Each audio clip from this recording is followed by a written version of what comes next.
Welcome guys once again. आज हम 2021 में आई movie The Harder They Fall को एक्सप्लेन करने जा रहे हैं, जो कि एक वेस्टर्न रिवेंज मूवी है और इसके लीड रोल में है आइड्रिस एल्बा। मूवी की शुरुआत में हमें एक गजब का सीन दिखाया जाता है, जहां एक घर में हमें एक 11 साल का बच्चा दिखाया जाता है जिसका नाम नेट लव है, जो अपना मस्त टुनटुना बजा रहा है। इसके बाद नेट अपने पेरेंट्स के साथ खाना खाने के लिए रेडी हो ही रहा था कि उन्हें डोर नॉक करने की आवाज सुनाई देती है और चेक करने में पता चलता है कि बाहर रूफस बक नाम का आदमी आया है और उसके साथ उसका साथी कॉर्टेज भी मौजूद है। इसके बाद रूफस नेट के पेरेंट्स को मार देता है और इस समय नेट को कॉर्टेज ने कंट्रोल कर रखा है। नेट को कॉर्टेज का चेहरा तो दिखाई नहीं देता, मगर उसके हाथ पर नेट को बिच्छू का टैटू दिख जाता है। इसके बाद रूफस नेट के माथे पर एक उस तरह से क्रॉस का निशान बना देता है। इसके बाद हमें कुछ साल बाद का सीन दिखाया जाता है और शहर है टेक्सास, जहां एक आदमी चर्च जाता है तो वहां पे मौजूद पादरी बोलता है कि काफी समय बाद ये बिच्छू दिखा है और यहाँ पे क्लियर हो जाता है कि ये आदमी रूफस का पार्टनर कॉटेज है और दूसरा आदमी नेट लव है, जो कि अब बड़ा हो चुका है और उसके माथे पर क्रॉस का सिंबल अभी भी मौजूद है। इसके बाद नेट बड़े स्टाइल से कॉटेज को ठोक देता है और फिर वो चर्च के रियल पादरी से बोलता है कि कॉटेज के सर पे $5000 का इनाम है, जाओ जाके इसका इनाम ले लो, जैसे तुम इस चर्च को रेनोवेट करा सकोगे।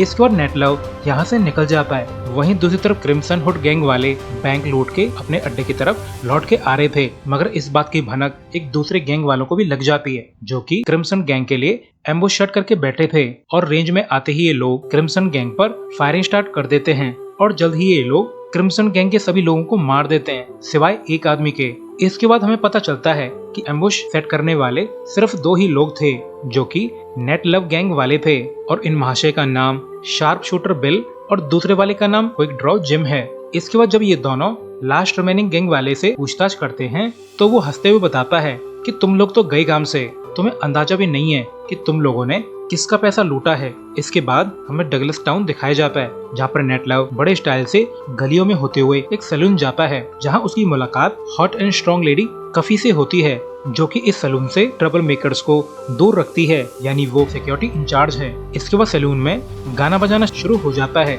और वैसे मेन सिंगर इस सैलून की ओनर है, जिसका नाम मैरी फील्ड्स है, और ये लेडी नेट लव की गर्लफ्रेंड है और इसी से मिलने नेट लव यहाँ तक आया है। वैसे मैरी नेट लव को देखकर खुश भी है और दुखी भी, क्योंकि नेट लव अपनी रिवेंज की तलाश में एक मशहूर आउटलॉ बन गया है और इवन उसका गैंग भी है जिसका नाम नेट लव गैंग है। और जब ये लोग पहलवानी शुरू करने वाले थे तब शार्प शूटर बिल यहाँ तक आ जाता है और बेचारे नेट लव का मजा वो किरकिरा कर देता है। इसके बाद बिल उसे क्रिम्सन गैंग वाले के लास्ट सर्वाइवर से मिलवाता है, जो कि नेट लव को बताता है कि हमारी लूट का आधा पैसा रूफस बक का है, जो कि जल्द ही प्रिजन से आजाद होने वाला है, और तो और रूफस के गैंग वाले कुछ बड़ा करने का प्लान कर रहे हैं। तो नेट लव इस आदमी को सही सलामत यहाँ से जाने देता है। इसके बाद हमें एक ट्रेन दिखाई जाती है जिसमें मशहूर आउटलॉ रूफस बक को ट्रांसफर किया जा रहा है, और इसी समय रूफस का गैंग ट्रेन पर नजर रख रहा है। तो गैंग की एक लेडी रेलवे ट्रैक पर अपना घोड़ा खड़ा करके ट्रेन रुकवा लेती है, जिसके बाद गैंग वाले ट्रेन पे चढ़ जाते हैं और फिर एक आर्मी वाले को हॉस्टेज बनाकर बाकी आर्मी वालों से डोर खुलवा लेते हैं, जहाँ पर ये आर्मी वाले रूफस की प्रिजन को गार्ड कर रहे थे। इस वक्त गैंग की सीनियर मेंबर, जिसका नाम ट्रूडी स्मिथ है, वो बड़े स्टाइल से एक पेपर निकाल के बोलती है कि लेफ्टिनेंट जनरल अबॉट, ये पेपर बहुत कीमती है और ये पेपर पार्डन लेटर है, जिसके हिसाब से रूफस बक और उसके गैंग वालों की सभी पास्ट क्राइम्स को मिटाकर उन्हें पार्डन किया जा रहा है, यानी हम लोग अब क्रिमिनल्स नहीं हैं। तो ये सुनकर लेफ्टिनेंट जनरल अबॉट काफी सरप्राइज्ड है और कंफ्यूज्ड भी। तो ट्रूडी बताती है कि तुम्हें कभी एहसास नहीं हुआ कि तुम्हारे जैसे बड़े आदमी को स्पेसिफिकली रूफस बक के प्रेजेंट ट्रांसफर को गार्ड करने के लिए भेजा गया। असल में जनरल प्राइस ने हमसे सौदा किया है कि अगर हम तुम्हें मार दें तो हमारा गैंग पूरी तरह से आजाद हो जाएगा, मगर अब यहाँ पर मौजूद सभी आर्मी वालों को ये लग रहा है कि जैसे जनरल प्राइस गद्दार है। तो ट्रूडी क्लियर करती है कि वैसे जनरल ने हमें ये भी क्लियर किया है कि तुम बहुत ही घटिया और गिरे हुए आदमी हो, जिसने कुछ सिल्वर कॉइन्स के लिए एक पूरे टाउन को उड़ा दिया और औरतों और बच्चों तक को भी नहीं छोड़ा, और तुम तो इंसान कहलाने लायक भी नहीं हो। इसके बाद गैंग वाले रूफस बक को आजाद करा लेते हैं और रूफस के आजाद होते ही गैंग वाले सभी आर्मी वालों को मार देते हैं और फिर ये लोग ट्रेन से निकल जाते हैं। वहीं मैरी के सैलून तक यूएस मार्शल बास रिव्स पहुंच जाता है और वो नेट लव से बोलता है कि मैंने सुना है कि तुम आजकल अच्छा पैसा कमा रहे हो। तो नेट लव सफाई देता है कि मैं कभी भी बैंक नहीं लूटता, मैं तो बस बैंक लुटेरों को लूटता हूँ और मैं सच में बहुत अच्छा आदमी हूँ। मगर फिर मार्शल रिवील करता है कि रूफस बक आजाद हो चुका है और मैं अपनी आर्मी इकट्ठा करके रूफस और उसके गैंग को हंट जरूर करता। मगर रूफस गैंग वालों को जनरल प्राइस की तरफ से गैंग के सभी क्राइम्स के लिए माफी मिल चुकी है और वो लोग पूरी तरह से आजाद हैं। इसके बाद मार्शल नेटलव को अरेस्ट कर लेता है, मगर शायद मार्शल के कुछ और ही प्लान्स हैं। वहीं रूफस बक का गैंग रेडवुड सिटी पहुंच जाता है। असल में ये जगह रूफस के गैंग का अड्डा हुआ करता था। इसके बाद ये लोग शेरिफ विली एस्कोई के घर जाते हैं, जहाँ पर हमें पता चलता है कि शेरिफ भी रूफस के लिए काम करता है। मगर रूफस के अरेस्ट होने के बाद ये टाउन शेरिफ के कंट्रोल में आ गया था, जिसने टाउन के लोगों को लूट लूट कर खूब पैसा कमाया है अपने ओहदे के दम पर। इसके बाद रूफस बुरी तरह से शेरिफ को पीटने लगता है और थोड़ी ही देर में वो शेरिफ के मुंह का फूल सा खिला देता है और बोलता है कि अगर मरना नहीं चाहते तो अभी के अभी इस टाउन से दफा हो जाओ। इसके बाद हमें एक हॉर्स कैरेज कहीं जाती हुई दिखाई देती है, जो कि यूएस मार्शल की है, जो कि नेटलव को प्रिजन के लिए ले जा रहा है। मगर वो एक वीरान जगह पर नेटलव को उतार के उसे आजाद कर देता है। नेटलव कहता है कि मैंने पहले तो सोचा था कि मैं आपको रास्ते में ही मार दूं, मगर आप तो समझदार निकले। तो मार्शल बोलता है कि तुम अभी इतने काबिल नहीं हुए हो कि तुम मुझे मार सको। और यहाँ पे क्लियर हो जाता है कि पिछली बार रूफस बक को यूएस मार्शल ने ही पकड़ा था, वो भी अकेले। मगर तभी यहाँ पर नेटलव का गैंग, जो कि सिर्फ बिल और जिम है, यहाँ पे आ जाते हैं और उसके साथ नेट की लवर मैरी और मैरी की इन्फोर्सर कफी भी मौजूद है। मैरी बोलती है कि तुमने और मार्शल ने मेरे सलून में अच्छा नाटक किया था, तुम्हें क्या लगा मुझे अंदाजा नहीं है कि मार्शल ने तुम्हें अरेस्ट करने का सिर्फ नाटक किया था।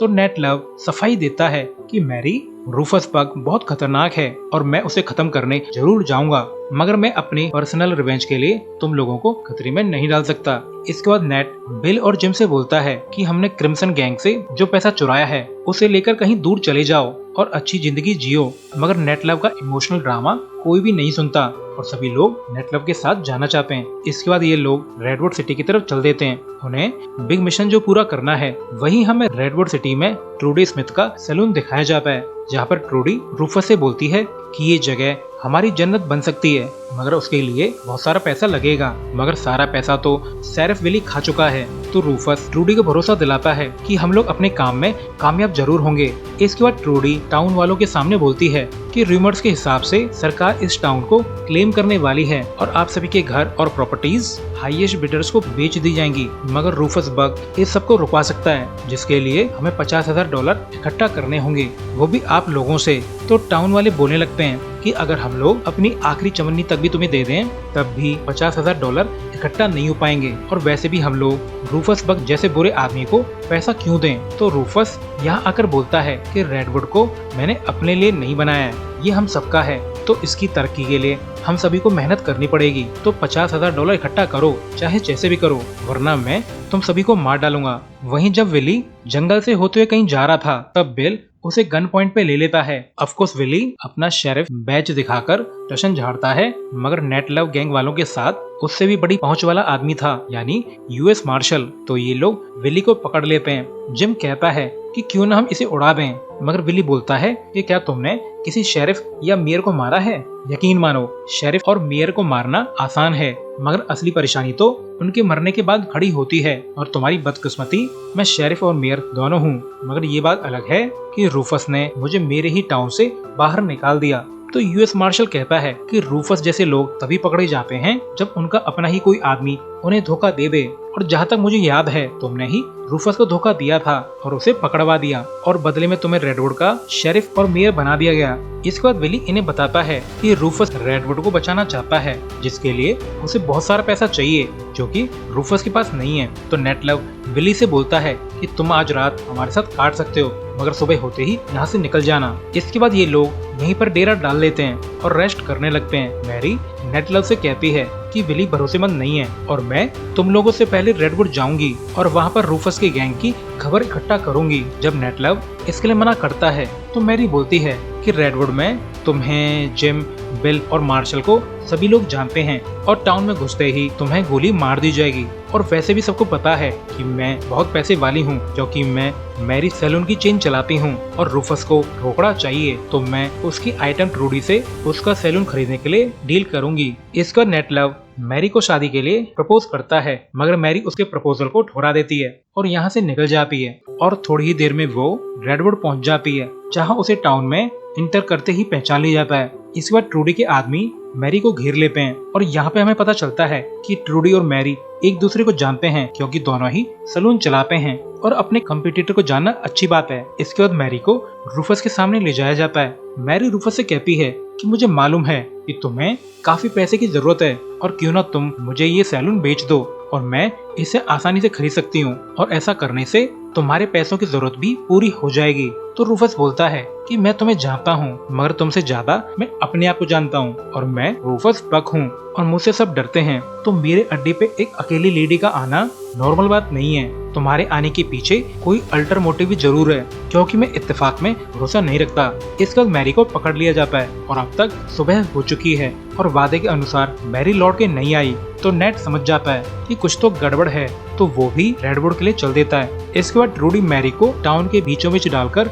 अपने आदमी से बोलती है कि अगर कल सुबह तक इसे कोई लेने नहीं आया तो इसका भेजा उड़ा देना। मगर तभी नेटलव का गैंग यहाँ पे आ जाता है। तो ट्रूडी मैरी को फिर से हॉस्टेज बना लेती है और कहती है कि नेटलव, मुझे पता था कि तुम जरूर आओगे। ट्रूडी फिर बोलती है कि मैं तुम्हारे लोगों को जाने दे सकती हूँ, मगर तुम अपनी आइटम के साथ हमारी प्रिजन में सड़ोगे। इसके बाद नेटलव को पकड़ के खूब पीटा जाता है और ये सब ट्रूडी की मेहरबानी है, वही खिसकी हुई है जो मैरी को अपनी आंखों के सामने नेटलव को पिटते हुए दिखाना चाहते हैं। इसके बाद नेटलव का जानी दुश्मन रूफस बक उसके सामने आकर बोलता है कि क्या तुम जानते हो, मैंने तुम्हारे माथे पे ये घाव इसलिए नहीं दिया था कि तुम मुझे याद रखो, बल्कि इसलिए दिया था कि जब मैं तुम्हें दोबारा देखूं तो मैं तुम्हें पहचान सकूं। रूफस कहता है कि नेटलव, मैंने तुम्हारे बारे में सुना है कि तुम लुटेरों के लुटेरे हो। इसके बाद रूफस बोलता है कि फ्राइडे की शाम तक तुम्हें क्रिम्सन गैंग से लूटा हुआ $25,000 मुझे लौटाना होगा, इंक्लूडिंग $10,000 एज इंटरेस्ट, जिसके लिए तुम्हें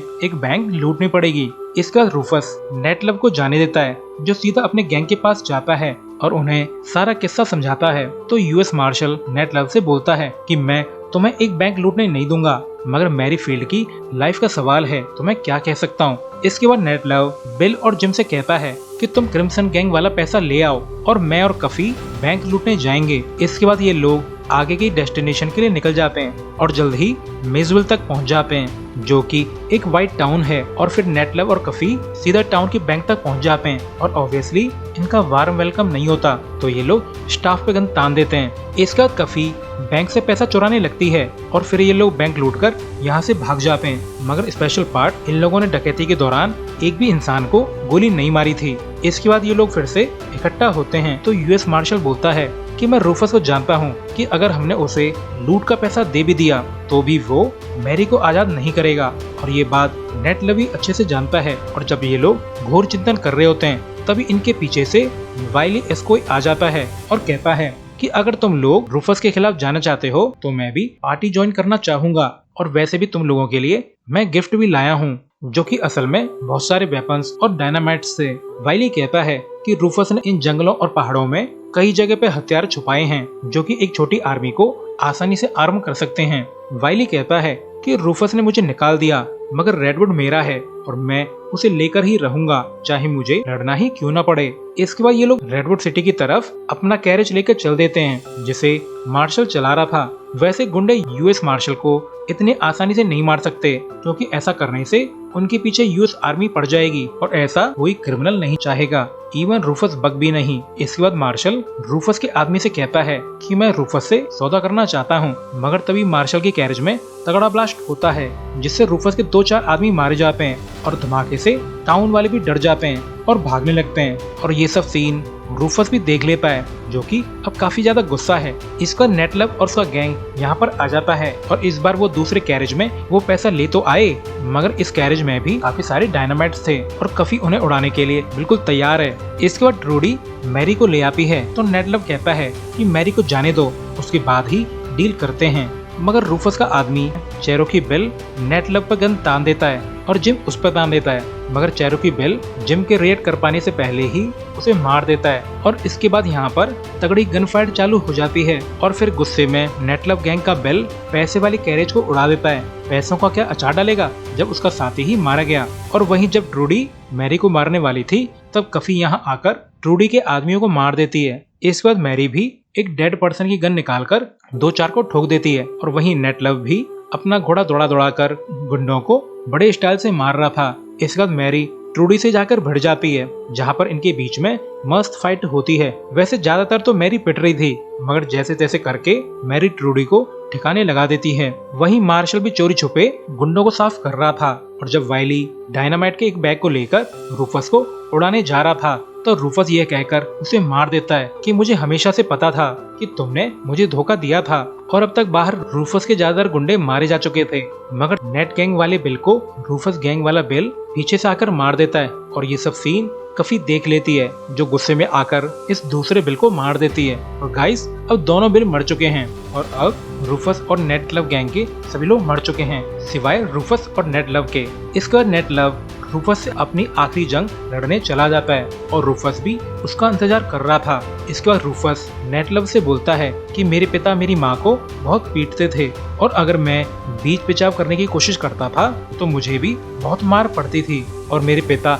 एक आउटलॉ थे और वो बहुत बुरे आदमी थे। वो बैंकों को लूटा करते थे। जब एक दिन मेरे पिता मुझे बहुत बुरी तरह से मार रहे थे तब मेरी माँ ने मुझे बचाने की कोशिश की थी, तो मेरे पिता ने मेरी माँ को मेरी आंखों के सामने ही मार दिया और उस समय मेरी उम्र लगभग 10 साल की थी और मैंने फिर खुद को पाला और बड़ा किया और जिंदा रहने के लिए हर तरह का काम किया और मेरा जिंदा रहने का सिर्फ एक ही मकसद था और वो था कि मैं अपने पिता को उनके किए की सजा दूं। और फिर मैंने उन्हें कई साल तक ढूंढा और जब वो मुझे मिले तो उस आदमी ने अपना नाम और पहचान सब बदल लिया था और तो और उसने जुर्म छोड़कर अच्छी लाइफ शुरू कर दी थी।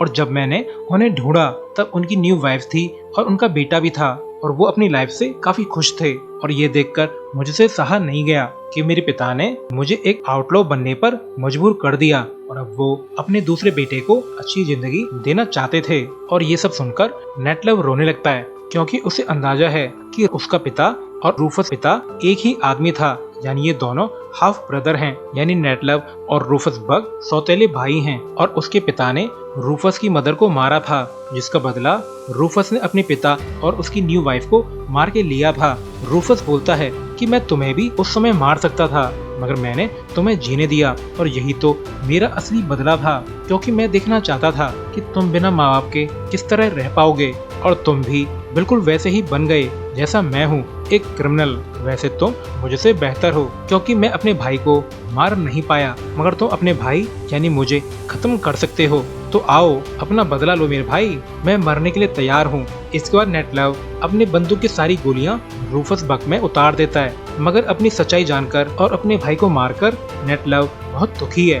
वैसे शायद रूफस अपने भाई के हाथों ही मरना चाहता था, तभी तो उसने अपने भाई पर एक भी बार वार नहीं किया। इसके बाद नेट लव रूफस की आंख बंद करके यहाँ से चला जाता है। इसके बाद ये लोग जिम और बिल की ग्रेव्स बनाते हैं, मगर यहाँ पर थर्ड ग्रेव भी मौजूद है और वो थी नेट लव की। यानी असल में नेट लव न्यू पहचान के साथ न्यू लाइफ की शुरुआत करना चाहता है। इसके बाद फिर हम देखते हैं कि कफी ने मार्शल के साथ फोर्स ज्वाइन कर ली है और फिर ये लोग अलग अलग डायरेक्शन में चल देते हैं, नेट मैरी के साथ और कफी यूएस मार्शल के साथ। और इसी के साथ ये वेस्टर्न रिवेंज मूवी एंड होती है। सो अभी के लिए goodbye, thanks for watching.